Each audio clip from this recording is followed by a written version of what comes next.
In today's video, I'll show you how to attach a file in Yahoo Mail. Start by opening your web browser and going to the official Yahoo Mail website. Sign in to your account and wait for your inbox to load. Once you are inside Yahoo Mail, click the Compose button in the top left corner to open a new email. Enter your recipient's email address and add a subject line.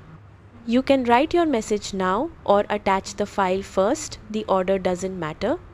At the bottom of the Compose window, click the paperclip icon. From the options that appear, choose Attach Files from Computer. A file browser window will open. Browse to the file you want to attach, select it and click Open. The file will begin uploading. Wait until the upload finishes and you see the file name displayed in the email without a progress bar. That confirms the attachment is ready.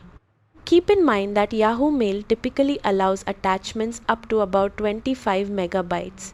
If your file is larger, you may need to compress it or use a cloud storage option instead.